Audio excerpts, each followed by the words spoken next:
Good evening, ladies and gentlemen, and welcome to another exciting Vobes show with me, your host, Richard Vobes, here on the 10th of February 2020.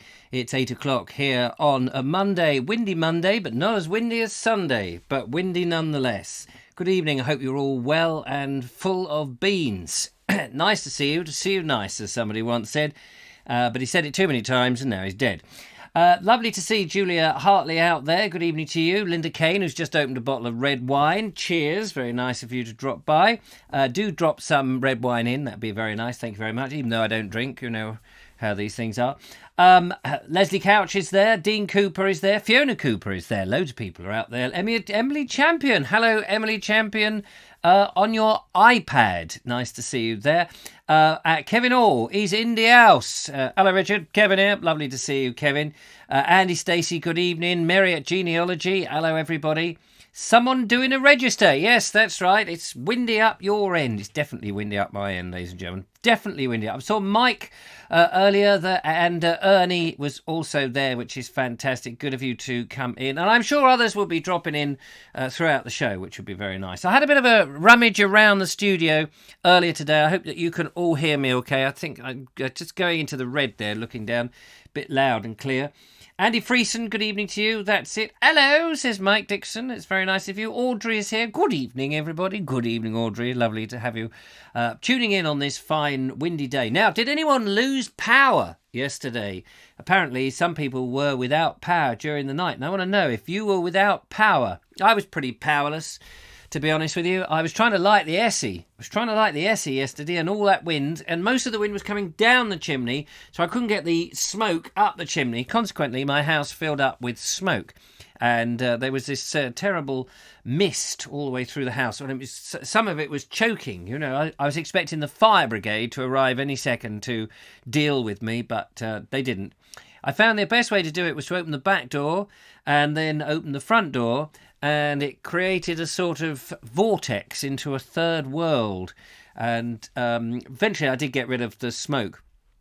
But I also blew in all sorts of beach huts, stranded boats, blue whales, all sorts of things from the wind. In fact, one of the wind turbines uprooted. I was hoping that rather more of them would have uprooted from the front there, whatever it's called. I can't remember what it's called. Can somebody remind me what the horrible wind farm is outside the bottom of Worthing?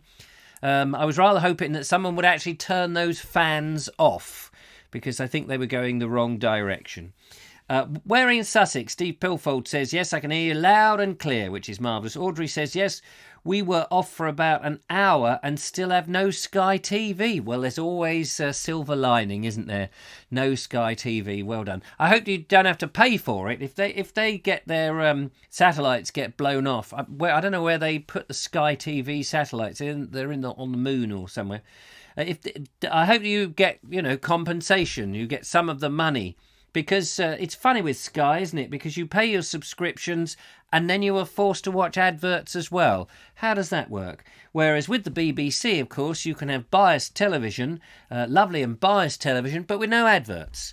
But you just still have to bias your licence. I think that's how it works. That's why it's biased, because you have to bias a licence. Andy Freeson is that crane still spinning round? No idea. I didn't bother to go and have a look at it, because apparently the manufacturers did say that it's supposed to do that. It's supposed to do that. Well, if it was supposed to do that, they could have put in some thermodynamic thing, dynamo, so that it actually made some power. Then they would be able to power the building of stuff whilst they were working. Laura Riddle says hello. Hello to Laura. What have we got over here? Robert Croesus says ITMA. ITMA. Whatever that stands for. Linda Kane says Rampion, and it's not horrible. No, it's all horrible and hit. No, it is horrible. It's a revolting thing. I would much rather have a whole series of old-fashioned windmills floating on pontoons. Audrey Forbes Hamilton says, I think it's our dish that's moved. Well, in that case, you can't get your money back, can you? That's a bit of a bugger. Andrew Norris says, nice, Robert. Who here knows it's that man again? Thanks. I did know what ITMA stands for, but I was just being ignorant. Just wanted to read out the letters to see if you knew what I was talking about. Apparently, you can download it. I've got an app that will play it for me. Cynthia's camera says, hello, everybody. Hello, Cynthia's camera. How is your camera, by the way, Cynthia? Andrew Norris says, ITMA, it's that man again. Yes, that was an old BBC programme, wasn't it? All years ago. Care for a Jelly Baby said, well said, the BBC is terribly biased. That's why I watch you on YouTube instead. Do you know, I was watching some stuff about the BBC earlier today, and it was interesting because it was on Newsnight. Somebody was having a pop at it, and I thought, good for you guys, because I would stand up for the BBC in the old days. I would stand there and say it was a marvellous thing, and I would have nothing said against it. But over the last 10 years, I think it's become more and more biased, so incredibly biased. The weird thing is that no matter which side of the spectrum you're on, you know, whether you're left or right, they all say, oh, it's terribly biased. And I stand on one side and I can hear somebody who I know is on the other side going, oh, it's dreadfully biased. And you think, wait a minute, it's biased in your favour. And they're thinking it's biased in my favour. So it's a bit strange, but it shouldn't be biased in anybody's favour. It should be a bit middle of the road. But on the Newsnight programme, they were talking about whether they should get rid of the licence fee and whether it was a thing for good. And, of course, they had three people on the panel that they were interviewing. One was David Dimbleby, who'd worked for the BBC pretty much all his life. One was an ex-director of the BBC. And one was a comedian who'd been working for the BBC since 2006 or something. So, of course, they all had marvellous things to say. And there was nobody there saying anything against the BBC. So it was a very balanced programme. I think it was somewhat biased, you might say. Les Jarvis says, Itma, that's old. We do have some old fogies watching this. They're still alive and blood is pulsing through their veins. Because Robert Crosat, he's not so old, but it's just the signal takes a long time to get up to Cumbria, and so he's still watching programmes from the 60s. It's that man again, said Robert Croak. You see what I mean? Even this signal takes a bit of time to get up to him. So there we are. Tommy Handley. Yeah, Tommy Handley. There we go. Andrew Norris says, nah, BBC has swung left. That's what I think, personally. I do tend to agree with you. I think it has swung left. But hey-ho. Wendy Laurie says, hi, Richard. Nice to see you. Looking forward to the show. Thank you so much. Better to be looking forward to the show than leaning back bacon. That's what I say. Leslie Crouch says, yes, they are. And they definitely are. Aren't they wanting to start charging pensioners? Yes, I think they want the pensioners to start running with spears in their hand, charging towards whoever the enemy is. Where in Sussex says, that's like asking on the Vobes show what the bald explorer is. That's true. It is a bit like that. Not quite sure how you mean. Oh, Robert Croser says 1950s, dear boy. Well, there we are. You see, there was I thinking that the signal got up to you a little bit quicker, but actually it goes at even a snower place than a snail. Yeah, it does that. Anyway, never mind the BBC for the moment, because clearly we can't trust what any of the BBC or any of the broadcasters or fraudcasters, as I've heard people call them now. And that's true. People are switching to the social media, to the likes of YouTube and Facebook and all the others out there that are doing this sort of stuff, because you're getting stuff from the millions of people who are doing these things. And if you watch enough of the programmes, you'll get your own echo chamber thrown straight back at you, which is always nice, isn't it? So that's good. But more importantly, tonight I want to talk about a serious subject. Yeah, no, I really do want to talk about a serious subject. But do keep, interfering by telling me all your personal problems. I want to know, we have had now, as far as I'm aware, and I'm not one for sitting on the news to get every last bits of information, I want to know if any of you have come away with the coronavirus. Because it does seem like we have got it in this country now, and it's going to be spreading, and there's going to be deaths. And it's going to be a bit grim. And I want to know, are you prepared for this? We've got one case down in Hove, which is that way, just the other side of this wall, actually, the way they're building their houses. It's pretty much, I'm sure by the time I've finished this show, there'll probably be another 700 houses had been built up on the green site. So much so that the coronavirus can actually walk from partition door to partition door, communicating door, like in hotels. Do you remember going to hotels? Do they still have hotels with those communicating doors that you could just walk into the next door bloke, complete and utter stranger, and see what he's up to?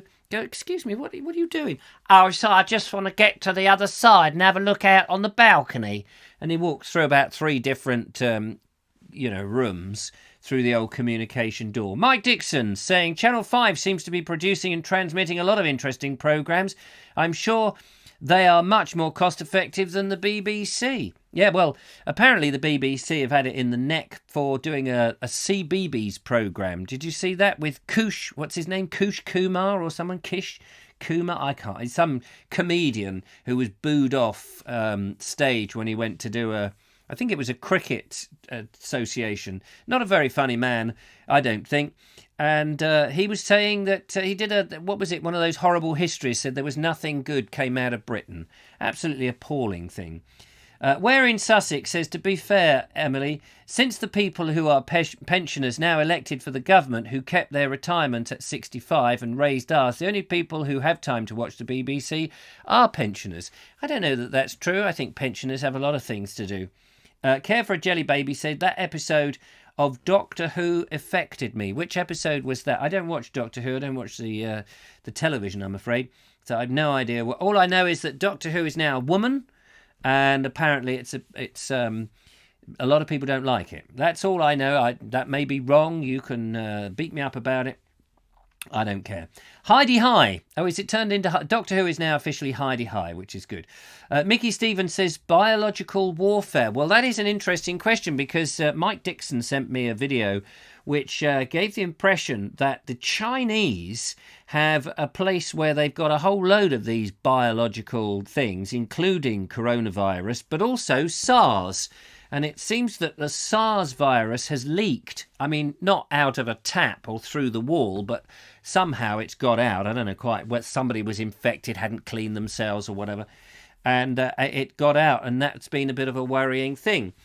But also I've seen from somebody else was saying that actually the figures that the Chinese give you, multiply that by 10 and you've probably got a more realistic to the amount of people affected and those who have died. Robert Crosser says, well, you're always getting colds, Richard. Yes, well, I'm hoping that my virus, my body's immune system will be a lot better. But I'm concerned because we don't really know how this virus transmits as yet. The Chinese apparently have known about this since the beginning of December. They've not really told very much about it. They've been praised that they've been sharing, but actually if it has leaked from a biochemical warehouse somewhere, they've been treating the patients. They should know by now how long the incubation period is. They should know how long it takes for you to start showing the symptoms, and also how long it takes you to recover. And I don't think we really know that. They're talking about 14 days as a rough average. Ernie Samet says, not yet. My company covers me for illness. I can do with a few months off. I think we're all going to be putting ourselves into self-imposed quarantine. Corona, is that the top of a pop bottle? Yeah, I think it's a pop band, actually. Audrey says, should ban flights in from China and Hong Kong, I presume, and those who have landed there should be in quarantine. The trouble is, here's the thing, 4 people have got it in a doctor's surgery. So the doctor's surgery, anybody, people are going to go to a doctor's surgery when they feel ill. But of course, I heard on the BBC, funnily enough, on BBC Radio 4, to give it its proper title, on the PM news or the 6 o'clock news, whenever it was, he said, well, if you've got a cold, in theory, you shouldn't be going to your doctor anyway, because that's how you spread colds. In theory, if you've got a cold, you don't go to your doctor. I thought, well, it's almost like, well, what is your doctor for? Where in Sussex says, all I know is, Kevin, that my dad is going to get state pension. Oh, he's parking on about the state pension. Raymond says, are you here for real this time? Yes, no, I'm really here.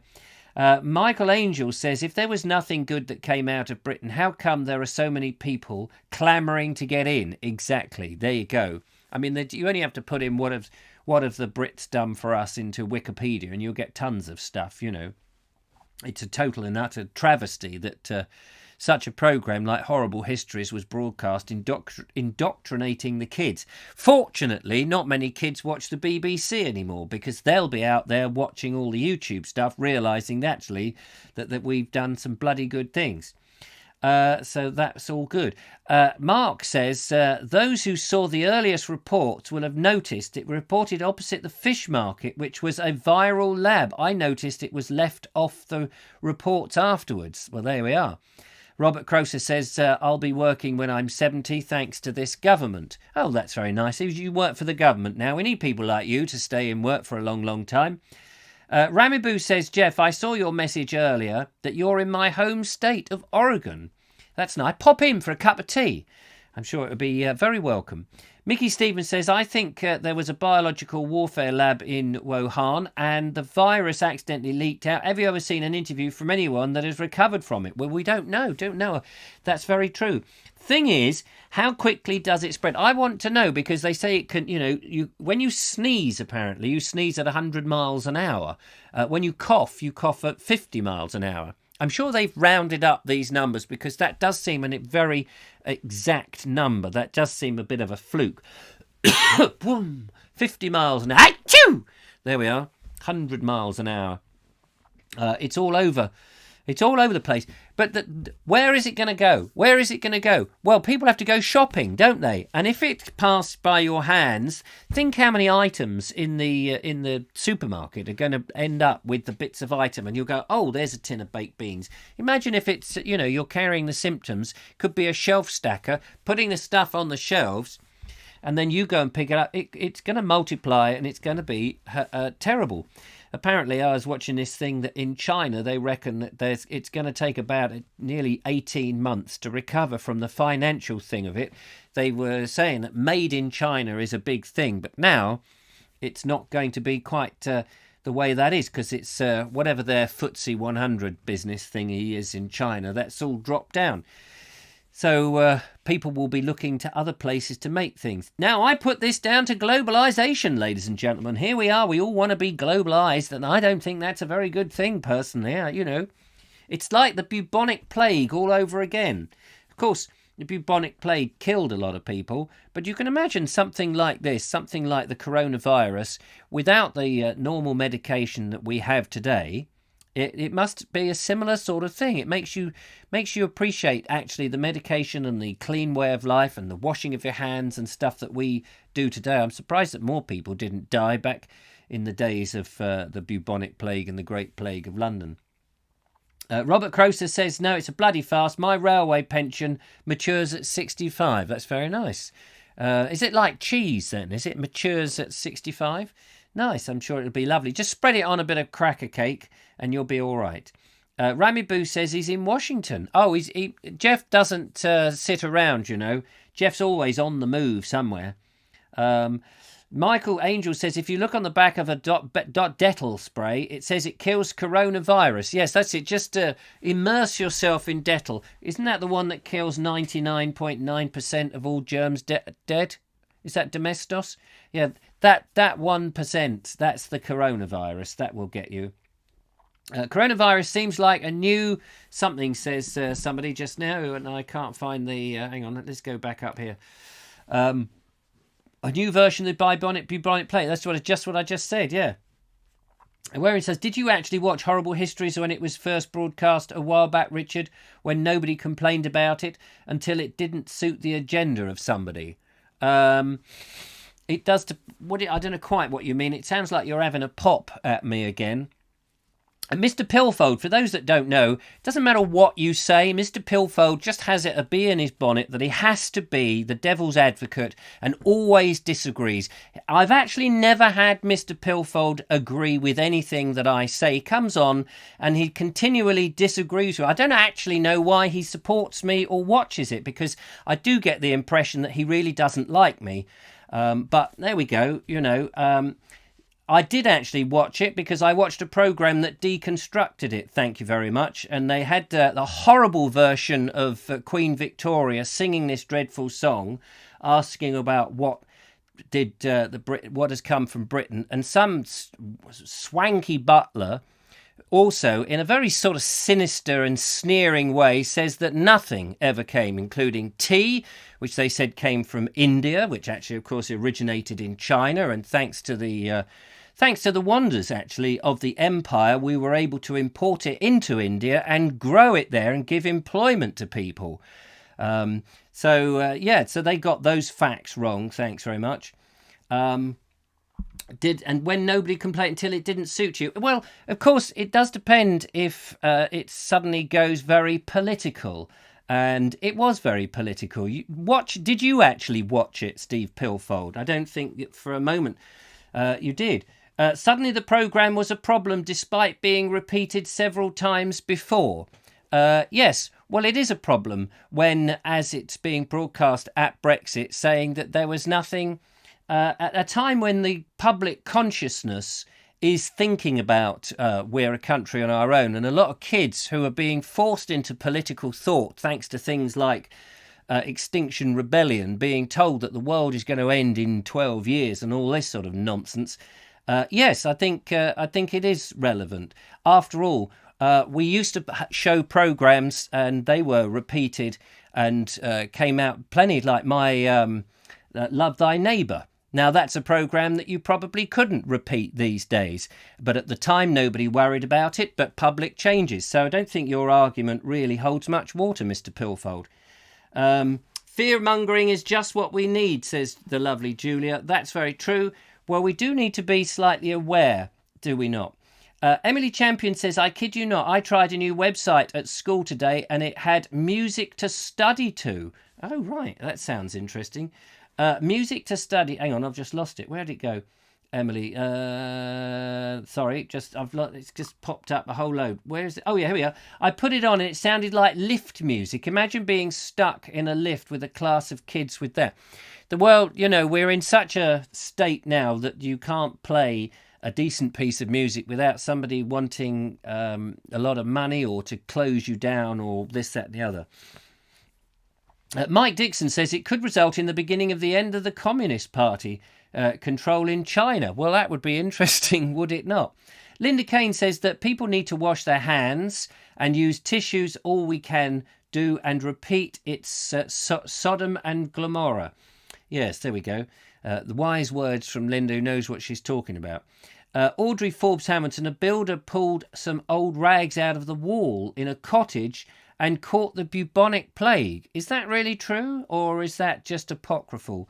Linda Kane says there are lots of coronaviruses. Oh, there's lots. Well, I'm sure there are lots of them. Let's hope they're all benign. Not that there are 9, but that benign. That would be good. Mark Donny McLeod says, I watched a few with the grandchildren. Horrible Histories was fun way for kids to learn. If that guy doesn't like the UK, you can always go forth somewhere else. Well, this is the funny thing, isn't it? This is the strange thing. There's a lot of people who are saying some terrible things about the UK, and they want to go and, and they love the EU and this, that, and the other, but they don't actually bother. They'll run the country down, but they don't actually leave. You say, well, if you don't like it here, go somewhere else. You want to be a European? Go and live in Europe. What's wrong with that? We'll let you out. Absolutely no problem.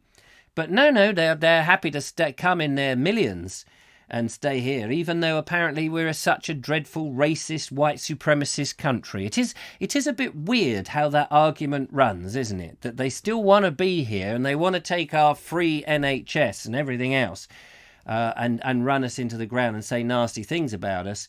But they don't want to live in all their countries, do they? That's very odd. Jason Cutler says, I saved with the government.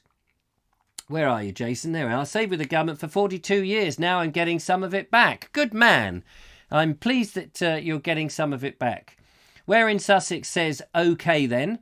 Mikey Stevens says, Britain ended slavery too. That's very true. We did. Robert Croser, obviously the British Empire doesn't mean anything. I'm not quite sure what you mean by that. Of course, it did mean something. Jeff Kellison says, I have 3 of your cars and 2 motorbikes. Wonderful stuff comes from the UK. There we go. How about that? Yes, of course it does. And it's ridiculous that there's going to be duff things as well as good things. It's just that we need a little bit of pride in ourselves, I think, at this sort of time. Emily Champion says, bring back Florence Nightingale and Mary Seacole. A bit of sea coal is always quite handy, although I'm only burning wood in my essay. So that would be useful. Andrew Norris says, love thy neighbour. Did you ever see Spike Milligan's Curry and Chips? No, I think I may have seen. It does ring a bell, but I can't bring it to mind. Wasn't having a pop at you, just how you took it. I mean the agenda of the person who made it into a public big thing. Not quite sure what you mean by that. You'd have to explain that a bit more, Mr. Pilfold. He enjoys pooing it all, says Emily. Robert Croser says, prefer the casual racism of Rising Damp. Did you? Leonard Rossiter was brilliant, by the way, regardless of whether you liked the programme and thought it was racist. He was a brilliant actor. I really liked him. Mike Dixon, the UK is the 5th strongest economy on earth. Yeah, we've got to be doing something right. Michael Angel says the Roman Empire hardly invented anything. They perfected everything that everyone else invented. They didn't do it badly. That's very true, actually. I have read that people talk about the Romans as if they've come up with aqueducts and roads and this, that and the other. But actually, they just were incredible advances of an idea. They could take an idea and run with it, but they weren't terribly good at inventing their own. Linda Kane, common cold, pneumonia and SARS are a coronavirus. Yes, but I think this particular strain of coronavirus is the one that people are worried about, rather than the common cold and all of those things. Although, of course, the people who are dying are not the generally the fit people. They are the weaker of the people. But it's just, nobody wants it en masse, do they? Particularly if people are panicking and lots of firms are closing down. But loads of firms in China have closed down because they're panicking, and they're quite right to panic. I mean, all these people in white suits and people going around with face masks. But then I imagine there are more Chinese per square inch than there are in Great Britain. Although the way that we're becoming very overpopulated, I think we'll be catching up with them very soon, especially as we're putting everybody in rabbit hutches very close to each other on nice green sites where we won't no longer have any countryside to get away from it all. Robert Croser says he was a genius, Richard. You laughed at his ignorance. Yes, we're still talking about Leonard Rossiter. I hope we are.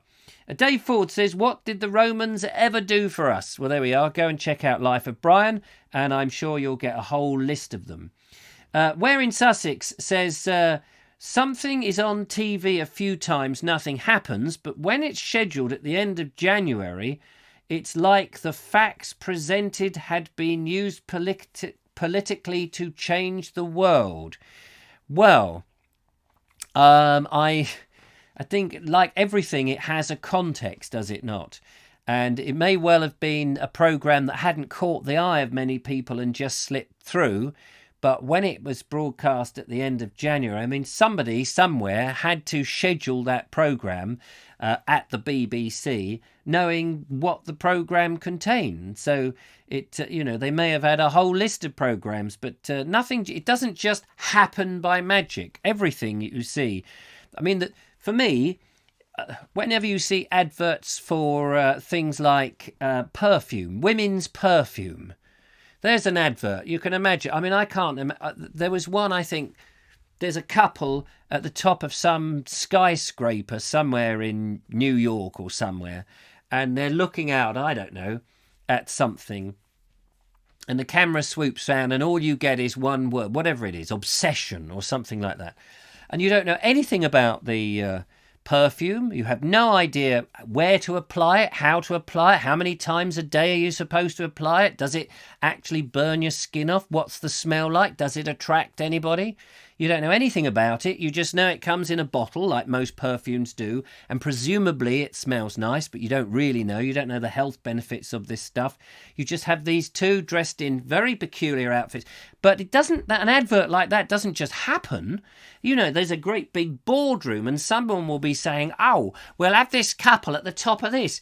And often when you get these adverts and these people, and I imagine that boardroom, and they're all looking round going, Oh, yeah, and that will sell us lots of perfume, will it? Oh, yeah, no, trust me. We'll have a skimpy woman like that, and her hair will be blowing in the wind and all that, and we'll just have one word at the end, obsession, or something. We'll have a deep-throated thing, and that will sell it. And I just think, the rest of the firm round there be going, I don't know, was it? It doesn't just happen. Mark Donny McLeod says, if you can laugh at going for an English and love thy neighbour the same, they were comic reflections of society as it is. Extract head from arse and have a laugh. Exactly. Well, I used to laugh, I have to say, at the time. I loved Love Thy Neighbour. It was funny. And so with the, what was the other one? Going for an English. Was that, what was the one that was in the school with the mixed language thing? I mean, these were a reflection of the time, but you couldn't repeat them now. So that's it. Jason Cutler says, coronavirus is so named because it resembles a crown under electron microscope. Oh, right. I've never actually seen one, so I'll take your word for that.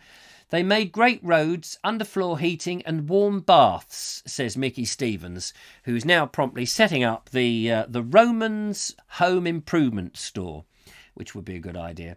If it had been the build-up, says Steve Pilfold, to the actual referendum, then fair enough. But the decision for Brexit was made in 2016. Yes, and no doubt the schedule was made up probably towards the autumn of 2018. So they would have known. You're clinging on to this idea that horrible histories, but had nothing to do with it. I mean, I just think that it's just a horrible episode because it's wrong, either whether it was broadcast first or later. All I'm saying is that when it was broadcast, more people are noticing that children are being told that Britain didn't make anything good or nothing good came out of it. I love a Chinese takeaway, says Dean Cooper, but not a good time to take away Chinese right now. And this is the other thing. That's an interesting point you make there, Dean, because I wonder how many businesses are going to be affected by it and how many innocent Chinese people are going to be blamed for it when it's got nothing to do with them. Nigel Sadler says, good evening. Mind your language. There we go. Thank you, Robert. That was the programme. Going for an English reflected the English more than anything else. I don't remember that programme, but I remember Mind Your Language. Spectrum is Green says, does anyone remember Corona Mineral? I don't know. What was Corona Mineral? Is that a drink? Andrew Murphy says, hi, Richard. Hello to you, Andrew Murphy. That was Excuse My Language, wasn't it? Says Andrew. Mind Your Language, I think it was definitely called. Mike says, on the Diamond Princess cruise ship, a family of 4, 2 parents and 2 children, sharing an inside cabin. Oh, my God. What is that, then? Is that a programme that's on the telly at the moment? Those ads are aspirational. Is that how it works? The aspirational. It's the only way they can sell a product which you can't actually, give you any guarantee that it's going to do the job it's supposed to do. I think the one for the one with the tin can that you squirt and all the women come running for you, whatever the product for that is. Can't remember the name of the product now. But I think that at least that's it doesn't actually work. I did try some of that stuff once, and I did walk into the supermarket, and I had to should have been on a desert island because that's where they all were. These skimpy women in their strange, the wild women of Wonga outfits that they used to wear. Linda Kane says, we used to only drink Corona at Christmas as a treat. I thought Corona was a lager. Mark Donny McLeod says, going for English was Goodness Gracious Me on BB3. Oh, Asian comedy. Oh, right. Okay, that's why I probably haven't heard it, because it's fairly recent. I haven't had a television for so long. It's like the Jonathan Ross scandal, which was poor broadcasting. Ofcom had a couple of complaints. Then 2 weeks later, Mail on Sunday picked it up and Ofcom got thousands. Yes, and of course, not everybody's going to see the thing at the same time, and sometimes it does take a newspaper to point out that what had happened. And it was a bad thing to ring up Manuel, thank you so much. Don't you think that was a bad thing to do? It was. And I think they were forced to do something about it. Plus the fact we don't really know how many complaints there. I mean, we're only being told, but did you actually see the number of complaints? Did you actually go there and have a look to see what the number of complaints were? I bet you didn't. I bet you're only going by what somebody told you. Andrew Norris says, yes, mind your language, not excuse. There we go. My family lies, says Ernie, says, and I love thy neighbour and mind your language, and we're of Asian background. There we go. Yeah, I mean, it's... It was of its time. Now, of course, I mean, it would be such a hot potato. That would be enough to close the BBC down for good. Nigel Sadler says, brute, splash it all over. Yes, at least you were told what to do. I mean, it was a very clever, brute was very clever advertising, wasn't it? Because that was a good way of getting you to buy loads of it, because you would just splash it all over. Oh, look, the bottle's empty. I'll have to go and buy another one. What do you do with it? Splash it all over. It is nice to have the instructions to know what you're supposed to do. Whereas some of them, these aspirational things, you don't really quite know, because how can you go back and say, well, I put this stuff on, but I didn't end up at the top of a skyscraper with some beautiful man. I'm afraid I'm still here on my own and nothing has happened. I think it's good to have some proper expectations. So that's that. Andrew Norris says Axe deodorant, the Axe effect. I've not seen that. They see there must be new adverts now since Carling Black Label days. Dave Ford says you're supposed to spray it on yourself, Richard, not on the young ladies. That is where you might have gone wrong. Oh, I didn't realise. I must have gone completely bonkers on that one. Corona is also known as a cigar. Oh, is it a cigar that you smoke?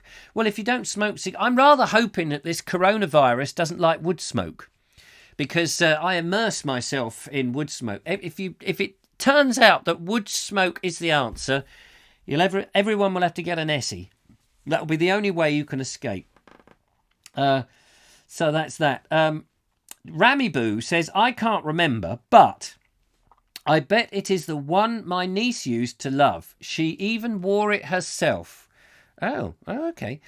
Jason Cutler says Corona cream soda and ginger beer. See, there's a lot of Coronas out there, aren't there? So we'll be careful when you get this coronavirus. It could be all sorts of things. It could be a lager. It could be a drink. It could be a mineral. It could be a cigar, could be all sorts of things. Mark Donny McLeod says so many Chinese have been living in the UK for over 100 years in Liverpool, Manchester, that not many have even seen Chinese. Links, I was told, was for teenage desperate boys, says my grandmother. Yeah, no doubt it gave you all the spots that you're supposed to have when you're a teenager. Andrew Murphy says that the most I got to good TV was Citizen Kane. Oh, yes, there we are, Citizen Kane. Robert Lindsay, marvellous actor.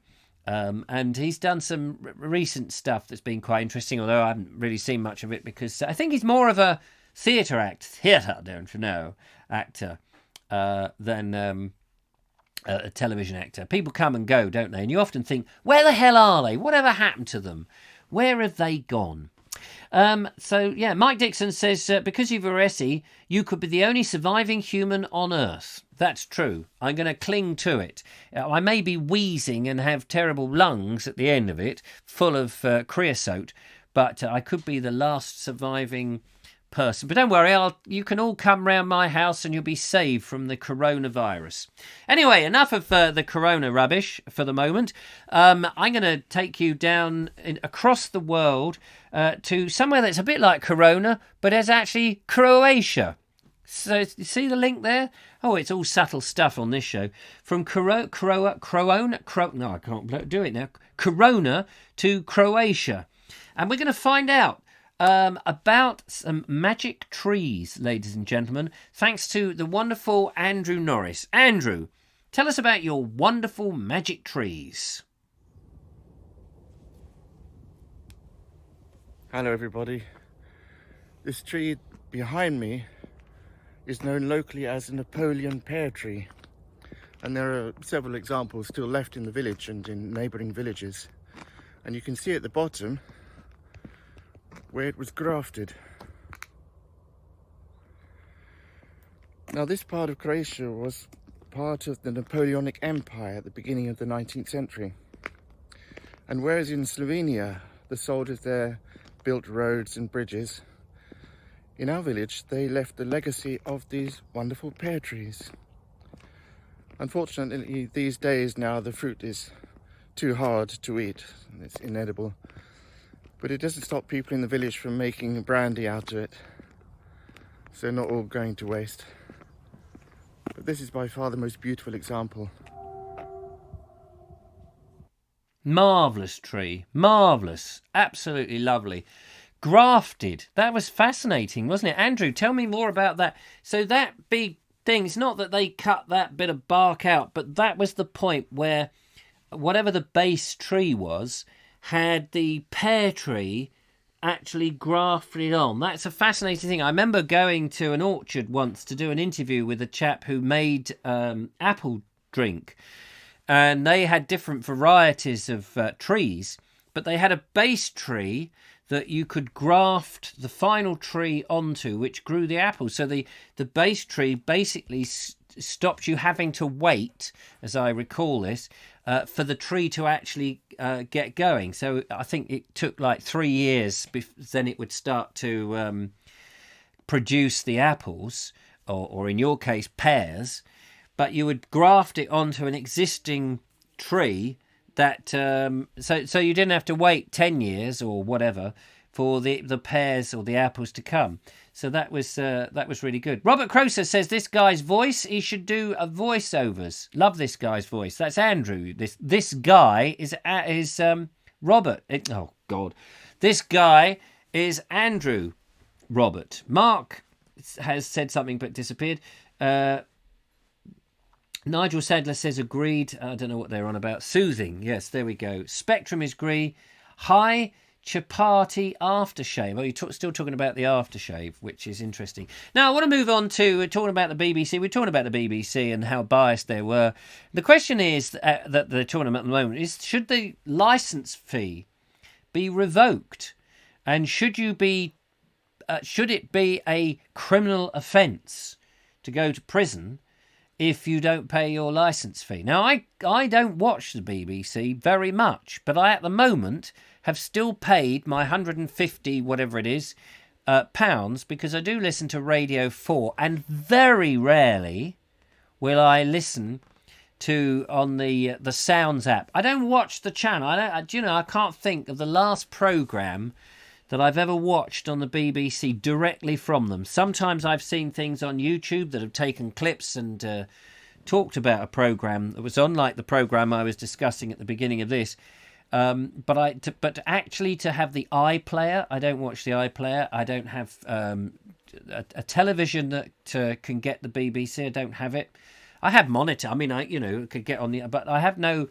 Well, I have an aerial. I still have an aerial up there because I couldn't be asked to go up there and pull it down, to be frank with you. But but should we be paying for the BBC? I used to think that we should. I used to be, as I said at the beginning, I used to stand up and think, well, I think that's fair.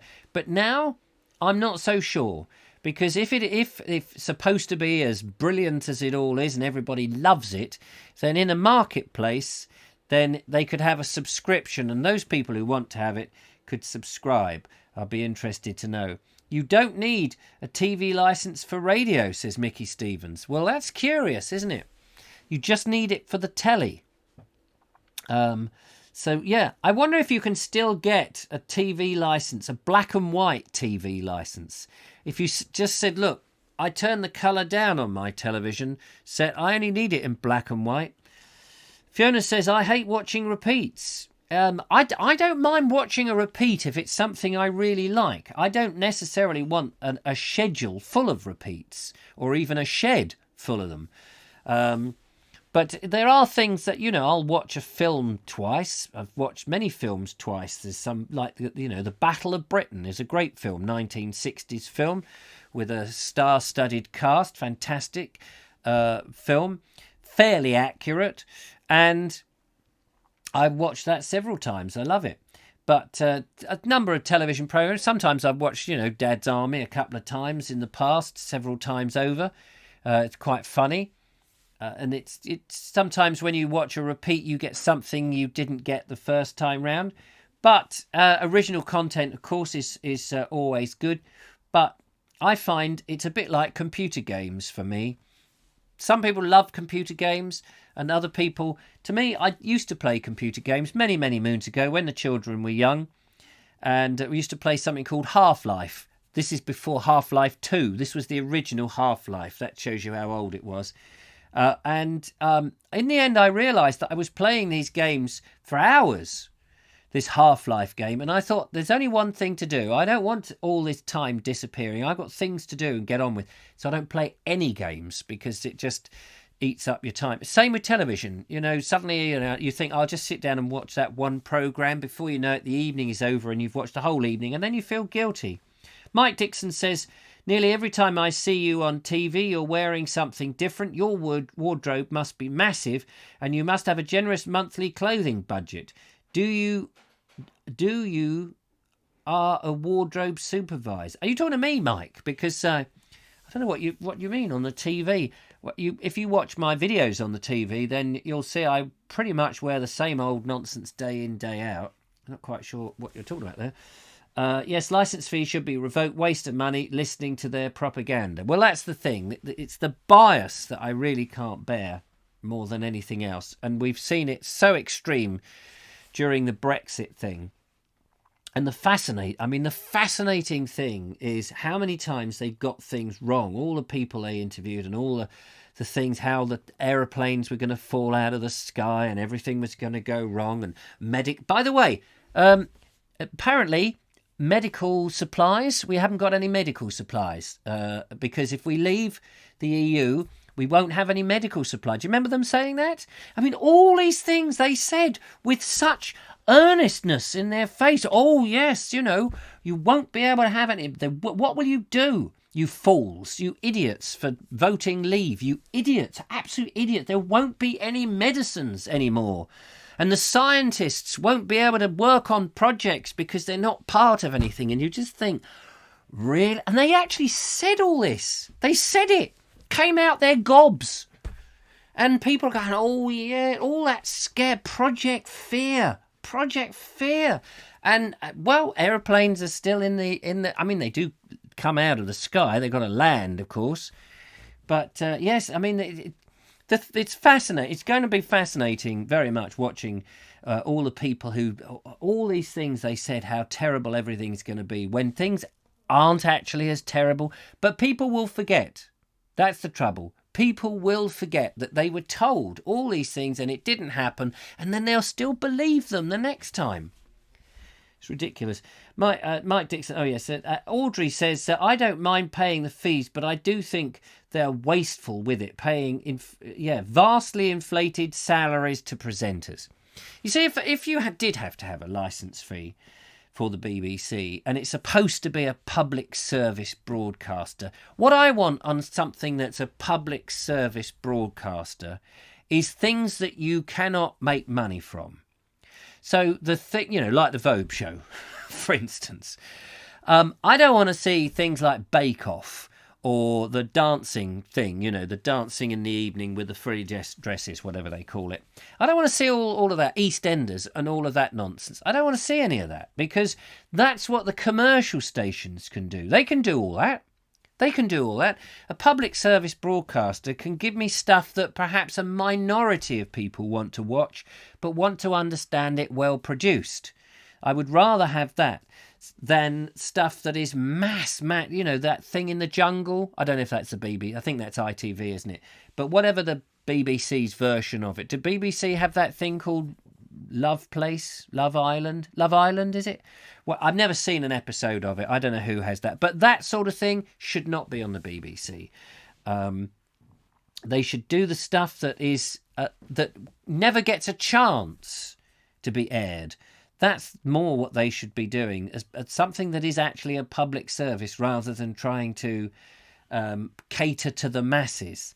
And they definitely should be saying, we do not pay.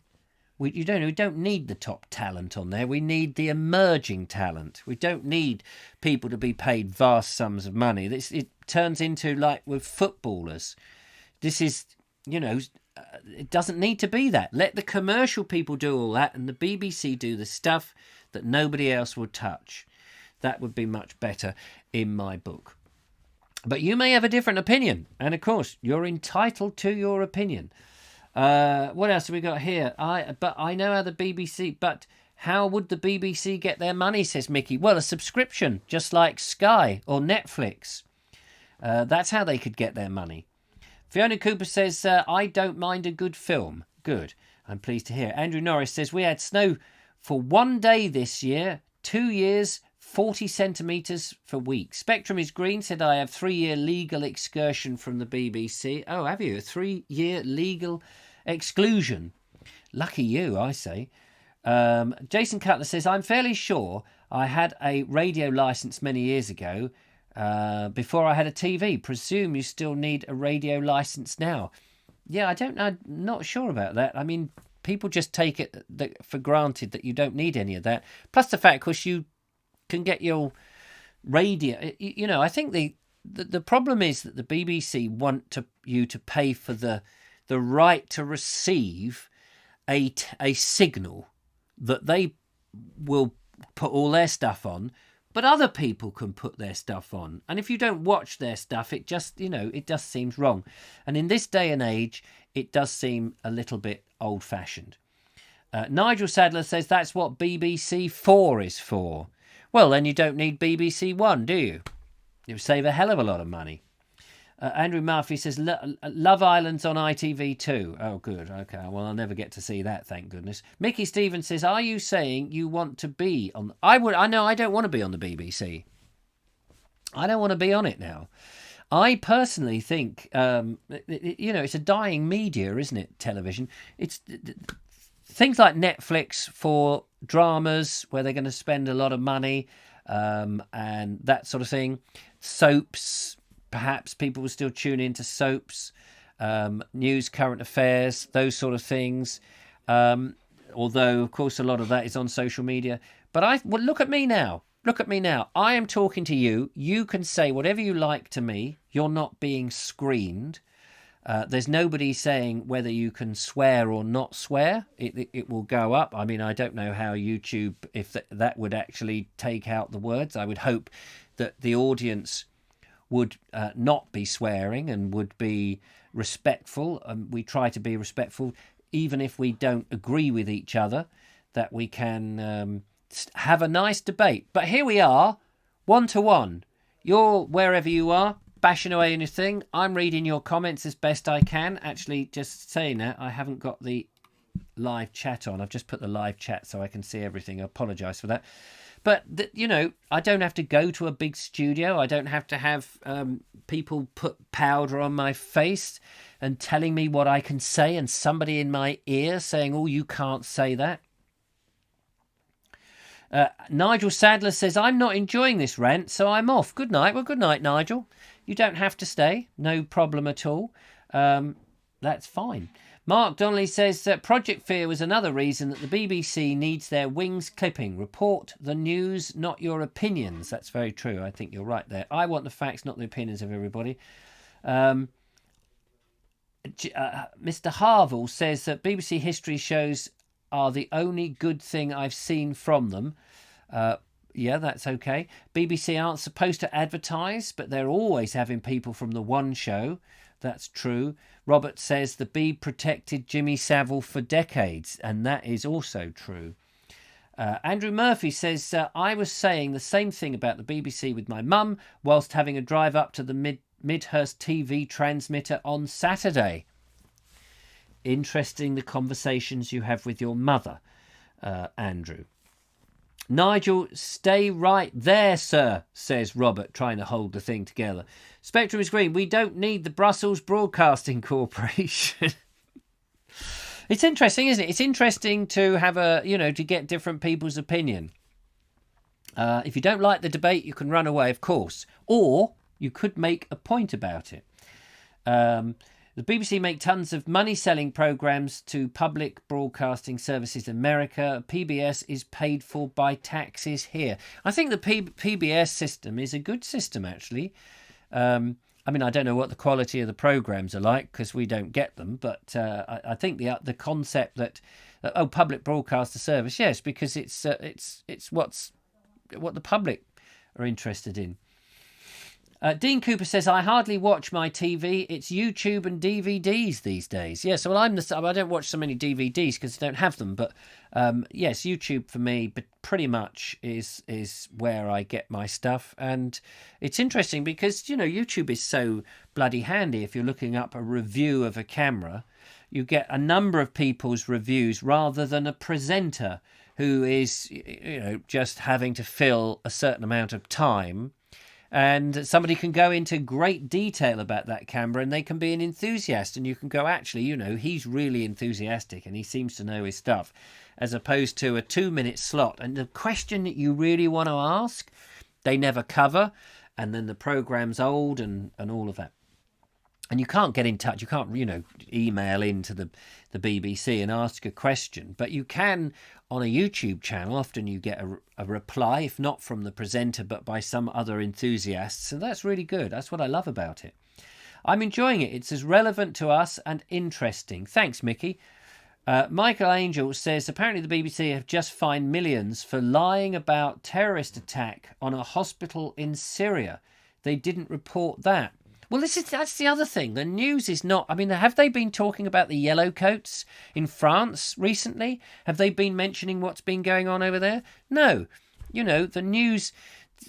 The news has it's on a time slot, and they're picking... This is the thing that I think people are becoming so much more aware of, is in the past they would just think... I mean, here's the thing. The world at one... And they tell you what's going on in the world. And actually, when you watch the programme, you think, well, it's not the whole world, is it? You haven't told me anything that's happening in New Zealand or something in Sierra Leone or down there on the I don't know, in Iceland. You told me some big stories and then a whole load of stuff that I wasn't really interested. And then you go and fill up the rest of the programme with some people kicking a ball about, playing a game, which does seem, a bit barking. It doesn't take out the swearing. One reason I like you and your followers, says Rami Boo, that they're all nice and respectful stuff. And I think that's brilliant then.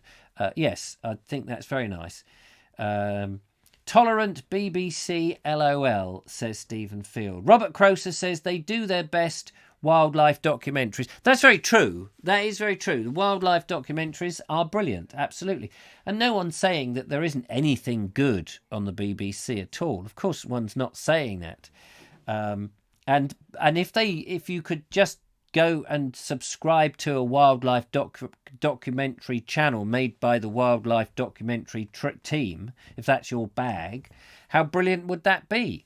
You wouldn't have to get all the other stuff thrown in. Robert says, Doctor Who's past it, too politically correct. This is the trouble at the moment. Mind you, you have to be a bit careful on things like YouTube because of the deplatforming if you're not thinking the right way these days. Dave Ford says it's never been the same, Doctor Who that is, since John Pertwee, and I have to agree. For me, he was the only Doctor who really did it. I used to love John Pertwee and the stories on there. It got a bit stupid for me later on, and I've lost interest in the franchise. I don't think BBC Radio is much better than the television, says Robert Baxter. I would tend to agree with you. In the old days, I grew up with the Burkus Way and On the Hour and Radioactive, some of these comedy shows. And there's very few comedy shows on the BBC which don't sound too puerile and not at all funny. Jeff Kellerson's public broadcast at PBS, very good shows. I love Nova. I think they call it Spark over there. I've not heard of that one, but yeah, BBC should be a subscription model. It would be interesting to see what would happen if it was a subscription model and how many people would actually subscribe to it. That would be the real test, wouldn't it? If people really love it and have no moans and what have you, and we're told that for whatever it is, 50p a day or whatever it is, it's supposed to be such good value. After all, in the old days, you could get about 5 things on the BBC. Now you can get 700 things. And if you like everything being slightly left-wing and politically correct and full of feminist stuff, then, great. That may be what you want. Cybermen. Doctor Who needs Daleks, says Stephen Field. That's right. And Daleks that don't fly. I think that's the most ridiculous thing I've ever heard. Not that I saw an episode, but it does sound stupid. Funny enough, most TV I watch, says Ramiboot, are the things we get from the BBC. Oh, well, there we are. I love the Jane Austen, Sherlock Holmes, and literary and mystery. Yes, there we are. I mean, we did in the past. I can't vouch for now because I don't see it. Make some fantastic dramas and stuff. Spectrum is green. Of course, it's come up with the complete solution. Bring back Mary, Mungo and Midge. You could never get a programme like that made. Or Pogle's Wood. Or any of the Oliver Postgate stuff, He made the clangers in a cowshed on 16mm film. That would never happen now. That would never happen. And that inventiveness, that creativeness, it would all have to be CG and with a moral and, just sort of big, bold colours for children. I mean, it's very sad. I've seen the children's television output now, and there's no risk, there's no fun, there's no edge. It's all too safe and message-led. It's dreadful. Robert Croser says Tom Baker was the best. I personally disagree with you, but, you're entitled to your opinion. J.W. Harville says, I really enjoyed the Time Team that used to be on. I did like the Time Team at first, but in the end, I would just get a bit bored because it was the same old format week after week after week. And I would just wait. It's all this business of filling an hour saying, is there a medieval village in this field? And I would just want them to go, well, just tell us. Is there one? Do all the research. It's like when people watch my videos and they say to me afterwards, they say, oh, it's amazing what Wikipedia could do. If you did a bit of research beforehand, you'd know. And you think, yeah, a bit like Time Team. They could do all their research and actually do all the dig and find out, is there a medieval village in this field? No, there isn't. We didn't find any evidence, so tune in next week. Save yourself a bloody hour of waiting for us to discover where there was. Or, yes, there is. And this is what we found. A thimble from 870. It could be a Viking thimble. There again, it could be a Saxon, but nobody really knows. Anyway, save yourself another 90 minutes and go and do something else instead.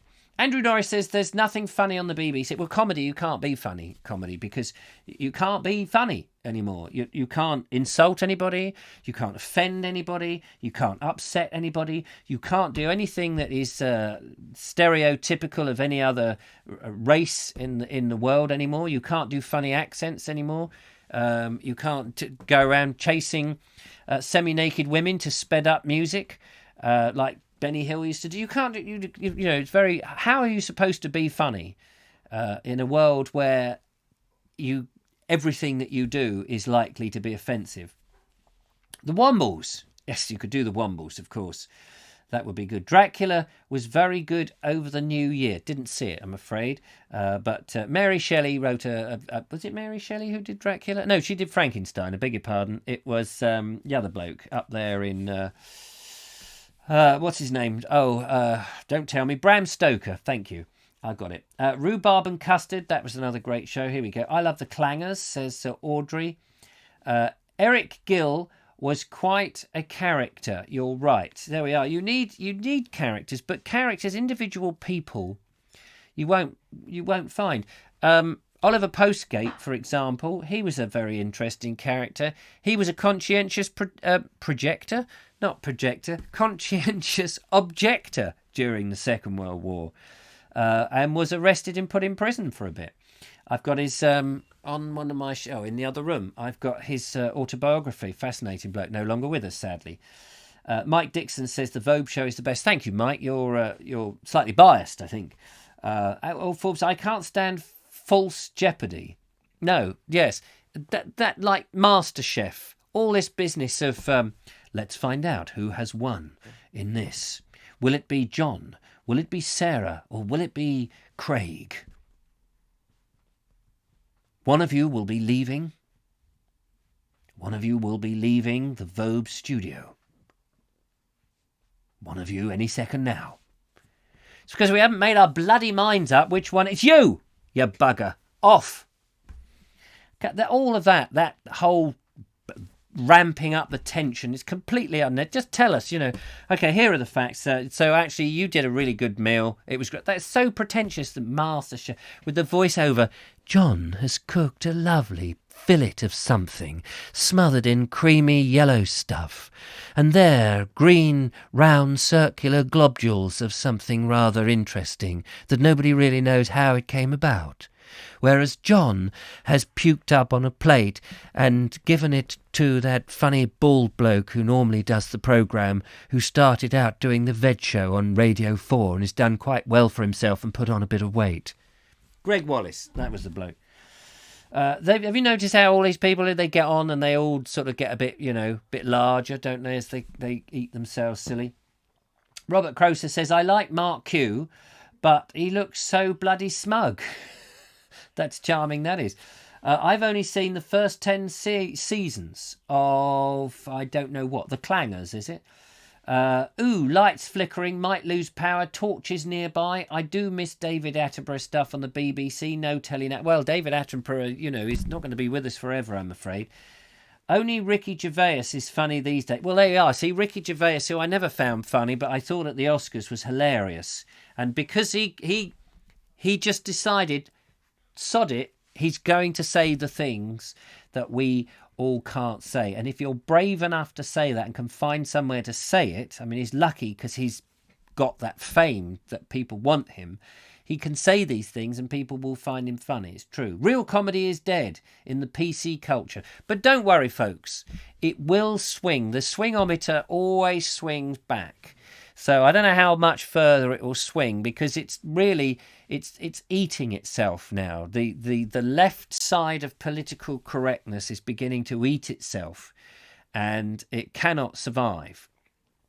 Alistair Williams is very funny too, says Mickey Stevens. Yeah, Alistair Williams can be funny. I've seen some of his stuff. Real comedy, I've read that. Alf Garnett is PC. Yeah, well, Alf Garnett is the voice of reason these days. Dramatisation is king, says Jason. Yes. Dean Cooper, too much chili in their food for my liking. Mark E's videos are great. Kevin needs to make some more too. Absolutely. We've got to encourage all our stuff. Talking of that, by the way, I want to do 2 little workshops. One on how to present.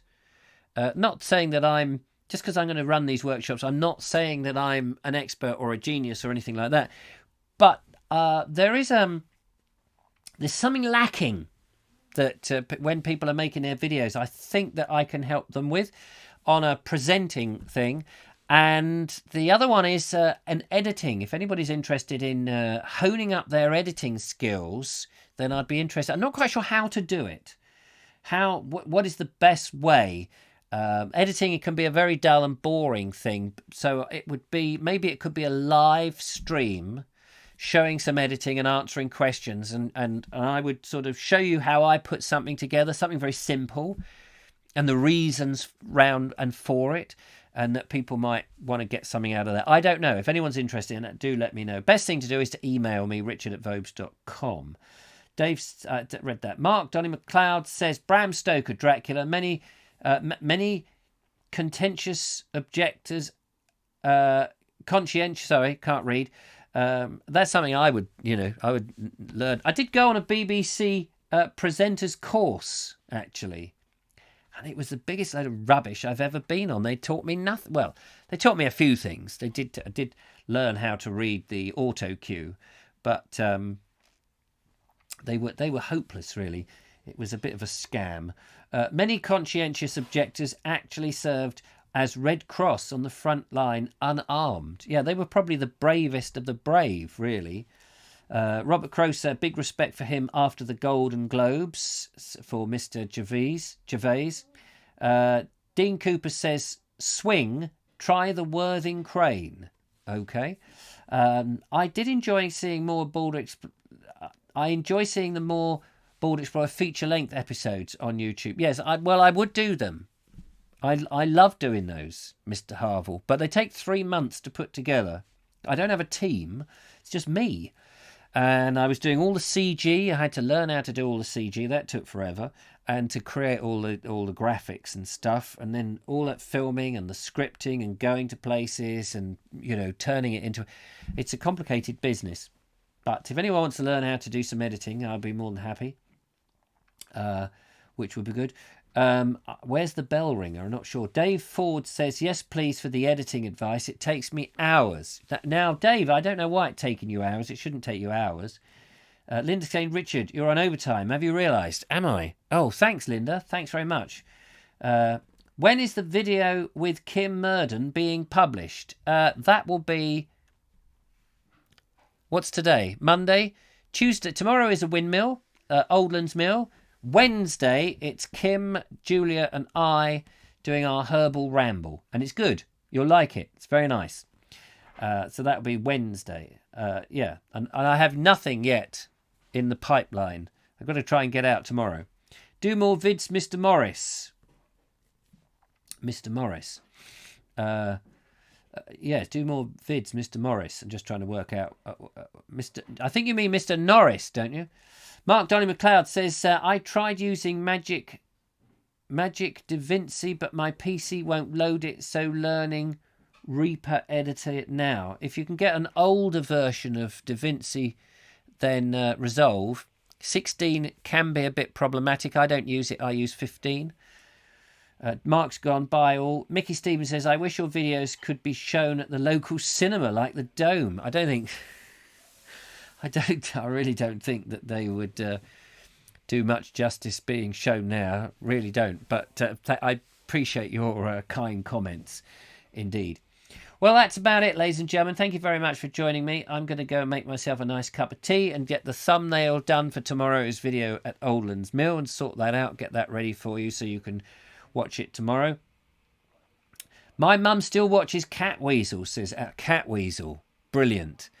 Bum bum bum bum bum bum bum bum bum bum bum bum bum bum bum bum. That's the theme to Catweasel. Fantastic series. And he died, didn't he? Old, what's his name? Jeffrey Balaam. He died fairly recently. It's a shame. Brilliant actor. Brilliant. Underrated. Another one. So there we go. Right, that's it, ladies and gentlemen. Thank you so much for watching. It's been fun to chat to you about all these things. Slightly serious sort of thing, but do take care out there with this big virus coming round. And make sure if you see anybody who's ill, give them a wide berth. That's the best advice I've got. Thanks to Linda Kane, who's finished her bottle of red wine, but for keeping me on the time check. It's been very good. Take care. Thank you for... Excuse me. Thank you for watching. I must now disembark in the only way I know how, and that I think is, is by pressing this button here and saying arrivederci, goodbye.